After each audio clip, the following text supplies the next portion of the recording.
ဇလန်းလေးမစခင် channel လေးကို like နဲ့ subscribe လုပ်ဖို့မမေ့နဲ့နော်။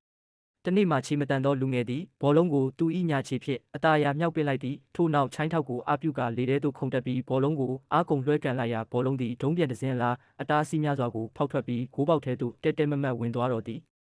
ဤဒီမှာလွန်ခဲ့သောနှစ်ပေါင်းများစွာကဘောလုံးနက်ဖျားကိုယ်တိုင်တတ်မှတ်ခဲ့သည့်စိန်ခေါ်မှုဖြစ်သည်စိန်ခေါ်သူထောင်ပေါင်းများစွာသည်တစ်သားပြား၅ချက်ကိုသာအနိုင်ဖောက်နိုင်ခဲ့တော်လဲဤလူငယ်ကမူအလွန်လွယ်ကူစွာပင်အောင်မြင်ခဲ့သည့်အမှန်စင်စစ်ထိုလူငယ်၏ကိုယ်ထဲသို့ဘောလုံးနက်ဖျား၏ဝိညာဉ်ဝင်ရောက်ပူးကပ်နေခဲ့ခြင်းဖြစ်သည်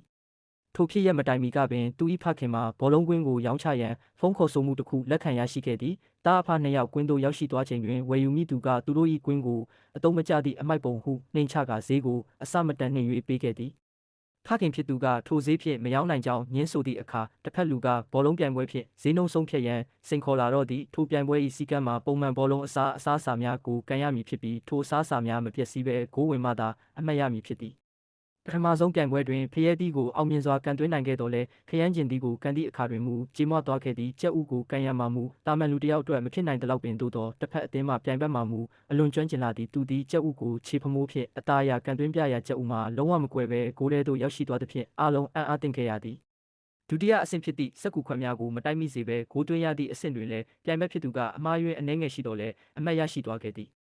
နောက်ဆုံးအဆင့်တွင်တစ်သားတိုင်များပေါ်တွင်ရက်လျက်ဘောလုံးကန်ရသည့်ပြိုင်ပွဲသို့ရောက်ရှိလာသည့်အသက်ကြီးပြီဖြစ်သောဖခင်ဖြစ်သူမှာပြိုင်ဘက်ကိုမရှင်နိုင်ပဲဒဏ်ရာရသွားခဲ့သည့်ဖခင်ဖြစ်သူထိခိုက်သွားသည်ကိုမြင်လိုက်ရသောအခါခြေမတန်သည့်လူငယ်သည်မနေနိုင်တော့ဘဲကွင်းထဲသို့ဝင်ရောက်လာခဲ့သည်လူအများကသူ့ကိုလှောင်ပြောင်နေကြတော့လဲသူသည်မြေပြင်ပတ်ချလဲလှုပ်ရှားမှုဖြင့်တစ်သားတိုင်ပေါ်သို့လျင်မြန်စွာခုန်တက်ပြလိုက်ရာအားလုံးပါဇက်အဟောင်းသားဖြစ်သွားကြသည်